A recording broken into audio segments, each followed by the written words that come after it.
propuesta que nosotros estamos haciendo en cabeza del presidente Gustavo Petro representa una esperanza de cambio. Una parte del pueblo colombiano, y eso no quiere decir que esta no sea una propuesta para todos los colombianos, expresó una esperanza de que hubiera un cambio en este país. Nosotros llamamos, con todo respeto y también con esperanza, a quienes han gobernado este país durante muchos años. ¿Por qué no permiten el cambio? ¿Por qué no permiten una posibilidad alternativa? ¿Por qué no permiten otra Colombia posible, donde podamos vislumbrar otras formas de hacer las cosas? Hay otras maneras de hacer las cosas y eso requiere una mentalidad abierta. Hacer las cosas de manera distinta no quiere decir que vaya a haber ni destrucción, ni que signifique volver al pasado. El mundo entero, después de la pandemia del COVID, está planteando debates en los grandes foros económicos mundiales de Davos, en los grandes foros de la Organización Mundial de la Salud, donde se retoma la atención primaria en salud, donde se está hablando de retomar los modelos económicos del estado de bienestar, en donde colaborativamente contribuyen empresarios, trabajadores, gobiernos, sociedad, unificada y colaborativamente, unidos como una sola familia, una Colombia, trabajan conjuntamente. Es un nuevo paradigma a los paradigmas de las últimas décadas y en el mundo entero esto se está recibiendo con esperanza, que los estados y los gobiernos empiecen a plantear de manera creativa otras formas de garantizar los derechos fundamentales, poner los derechos fundamentales por encima de los intereses de negocios particulares.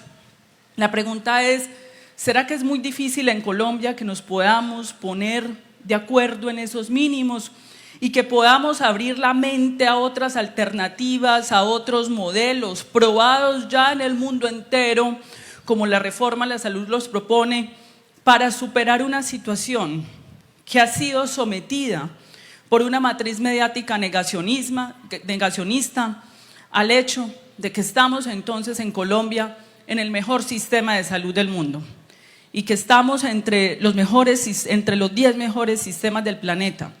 ¿Será que eso es real para las comunidades de Arauca, para las comunidades vulnerables de los barrios populares?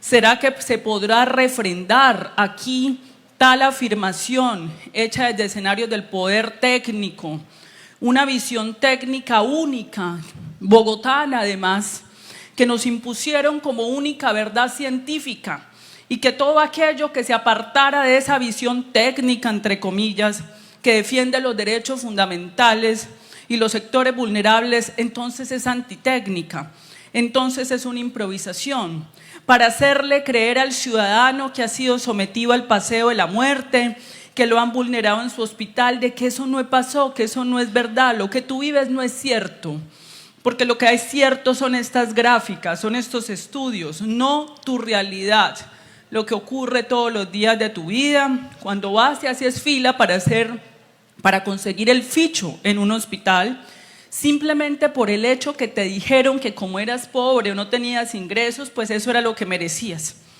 Y porque te dijeron que tu vida valía menos que la de otro ser humano con mayores ingresos y porque te quisieron convencer de eso. Eso no es un Estado social y democrático de derecho. Un Estado social y democrático de derecho tiene que permitir que seamos iguales frente a la vida y que seamos iguales frente al sistema de salud. Y eso no tiene por qué producir miedo, eso tiene que producir esperanza, eso tiene que producir las mejores ideas creativas para que esto ocurra, teniendo en cuenta nuestras realidades regionales. Y cuando hablamos de la atención primaria en salud, la atención primaria en salud no es solamente una propuesta para la Colombia rural y dispersa. La atención primaria en salud es una propuesta universal, porque los derechos humanos son universales, con enfoque diferencial, con diversidades, pero universales. La atención primaria en salud debe ser diferencial en Arauca, pero también debe ser diferencial en Bogotá. ¿Y qué es lo que queremos nosotros? Que en términos del derecho fundamental, todos los ciudadanos de Colombia tengan el mismo acceso que un ciudadano de Chapinero. Eso es lo central de este proyecto de ley. El resto son formas de pago, el resto es cómo se paga, que ahí es donde quieren centrar la discusión. Y la pregunta es que tenemos un sistema boyante y bien manejado financieramente en la actualidad.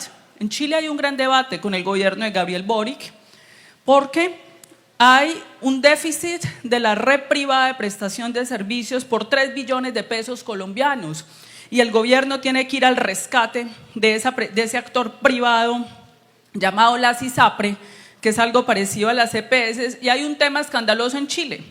Aquí las deudas de las EPS son superiores a 23 billones de pesos, pero estamos en el mejor sistema de salud del mundo cuando lo que hay hoy no ha garantizado un flujo de recursos para el cuidado de la vida de los colombianos, para que el hospital pueda tener sus insumos, la capacidad de resiliencia y normalización en Colombia de lo que no puede ser aceptado como normal. No puede ser aceptado como normal que los recursos públicos aportados por los colombianos, manejados de manera privada, no lleguen a su fin y tengan un desfalco que supera ya los 23 billones y puede ser muchos billones, pero no pasa nada. Eso no nos dice nada. Entonces, en ese sentido, yo sí quiero hacer un llamado a que este pueblo tiene que aprender a cambiar. Hemos hecho grandes cambios en Colombia, la constituyente del 91 fue el gran cambio, había una esperanza, había unas expectativas.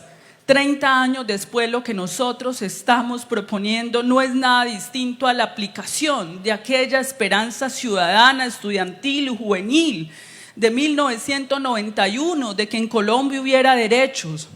Es eso, no es nada distinto a eso. Y eso no tiene por qué generar ni polarización, ni miedo. Eso lo que tiene que generar es apertura. ¿Quiénes son los que no tienen la apertura?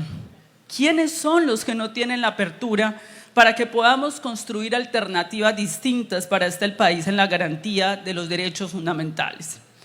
Ya para terminar, debo decir, hay un ambiente en este momento en el país de dirimir esta discusión en los medios. A mí me parece preocupante y peligroso que Colombia esté sometido a un estado de opinión donde mediáticamente se decide si un proyecto de ley se presenta, se tramita, no se tramita o no, cuando eso es una función constitucional del Congreso de la República. Me parece preocupante que se inunde el país de una serie de discusiones sin que surta el trámite constitucional y legal que lo tiene que hacer es el Congreso de la República. El gobierno ha presentado sus propuestas, siempre continuará presentando sus propuestas, pero es el Congreso en su independencia, en su análisis. Y hoy tienen ustedes aquí los responsables en el Congreso de la República, la Comisión Séptima de dirimir las diferencias, los conflictos, pero porque por supuesto no vamos a poder estar de acuerdo en todo, pero tampoco vamos a estar en desacuerdo en todo. Esas diferencias, la búsqueda del interés público pasa por la negociación de los múltiples intereses particulares, pero si tu interés es tan absolutamente particular, debes tener la generosidad de entender que tiene que prevalecer un interés público.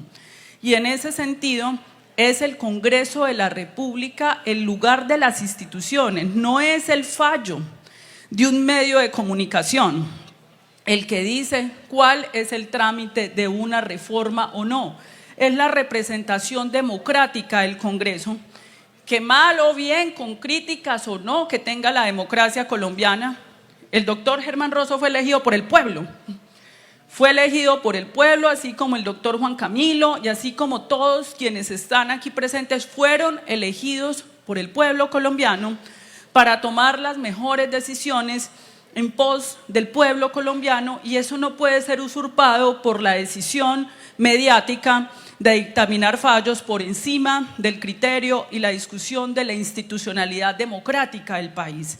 Me preocupa ese precedente y hago un llamado a que por la vía democrática resolvamos, y la vía democrática es la que la ley y la Constitución definió como el escenario para dirimir nuestras discrepancias. Muchísimas gracias.